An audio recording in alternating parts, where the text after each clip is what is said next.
Government agencies have started drafting budget proposals for next year. And one of them, of course, is the Agriculture Department that has its sights on an even bigger fund. We have with us Ria Fernandez reporting to us live from Pasig City. Ria, exactly how much is the DA asking for 2021 and what is this money going to go to? Sean, the Department of Agriculture is asking for a 284 billion pesos budget in 2021. If approved, this will be a more than 200% increase from the department's current allocation of 80 billion pesos. During today's House panel hearing, Agriculture Secretary William Dar said the amount will help them reboot the agri-fishery sector. He says investing in this sector would open more livelihood opportunities, especially amid the COVID-19 pandemic. The proposed budget was broken down to two tiers. The first one, amounting to 62 billion pesos, will be used to fund requirements for the department's ongoing programs and projects and three-year estimates, while the second, worth 223 billion pesos, will serve as an augmentation fund. The Office of the Agriculture Secretary is set to receive the biggest chunk of the budget at 218 billion pesos, followed by the National Food Authority and the Bureau of Fisheries and Aquatic Resources. Despite support from some lawmakers, Dar said that the Department of Budget and Management approved a 62 billion peso ceiling for their budget next year. Even House Agriculture Committee Chairman Mark Enverga admitted that the amount requested by the agency may be too big. He then asked its officials to submit a more realistic proposal. Sean, the House Agriculture Committee will be drafting a resolution for the Department of Agriculture's proposed budget for 2021. Among the things that lawmakers want to be ensured are the assistance to the farmers and food security. Sean?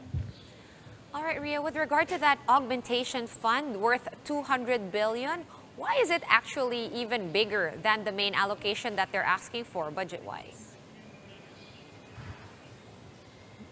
The explanation of the agriculture officials is that they really want to boost the agriculture modernization by buying more seeds, fertilizers, vaccines, especially that we know that there is still the threat of swine flu and the other farm supplies.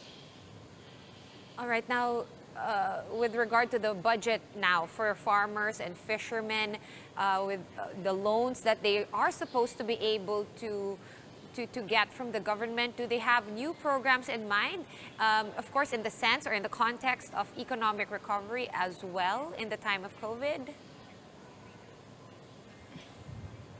Yes, that's part of the plan of the Department of Agriculture to really help our farmers and our fisher folks. However, they are asked by the committee, by the lawmakers, to submit a more specific plan for these sectors. While waiting for that, any updates on rice importation buffer stocks?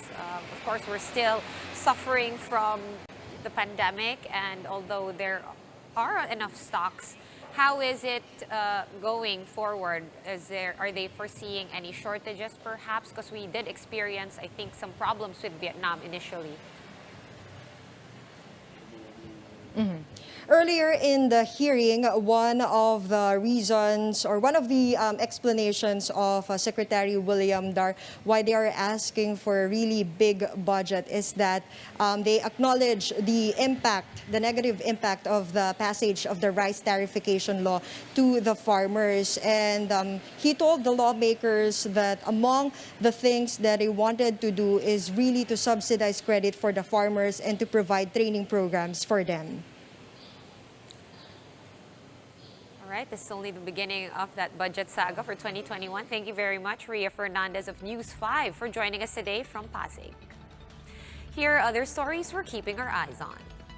Quezon City Mayor Joy Belmonte tested positive for COVID-19. In a statement, Mayor Belmonte said she's not experiencing any symptoms. The mayor's office, as well as common areas over at the QC City Hall, have been closed for disinfection.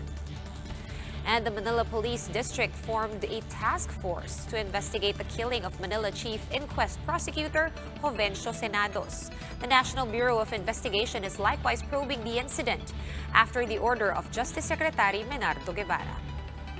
ABS-CBN announces that it will stop operations of ACJ O Shopping by the end of this year.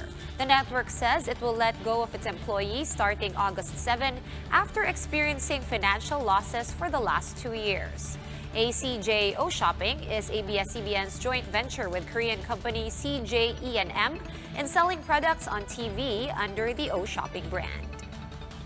For more updates, follow News 5, The Philippine Star, and Business World online. Visit our website, onenews.ph, for more in-depth analysis. You can also catch One News on the Signal Play app. Just register for a free account at www.signalplay.com and stream One News live anytime, anywhere. I'm Shawn Yao. We are One News.